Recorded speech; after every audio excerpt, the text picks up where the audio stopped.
Hi, Tim Bigham for Delta Derivatives, Option Hedges and Edges. Tell you, look at a market that apparently needs no downside hedging here. We're breaking out to new recent highs here on the back of some really blowout numbers by Google. We'll see what Facebook brings tomorrow. Facebook up big time in sympathy, so given the recent rally in Facebook, I'm kind of thinking they may do fine. They're looking for $1.90 in earnings, about $13.5 billion in revenues, but unless they really knock it out of the park, I think the earnings will be fine, but the stock may have a muted reaction, so I'm jumping in doing a simple put calendar spread trade.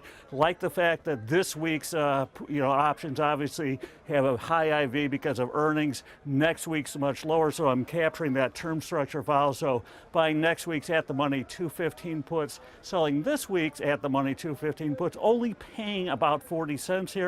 Facebook right around 215 and change last I looked, so just looking for the reaction in Facebook to be less than what the market's pricing here. Overall, we're looking at the VIX back below 12, so option price is getting cheap.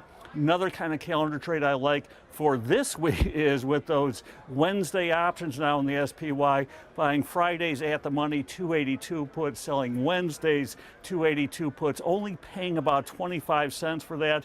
SPY right around 282.30 last I look. Again, just looking for today and tomorrow to be somewhat muted, and then have those puts for fairly cheap. Otherwise, seeing some unusual activity in KAR, big buyer of the OX65 calls over the past week, drove IV from under 20 to over 25. So I jumped in, so those out of the money OX65 calls, stocks at around 60 bucks, hedged by also selling those OX55 puts, which concomitantly rose in price.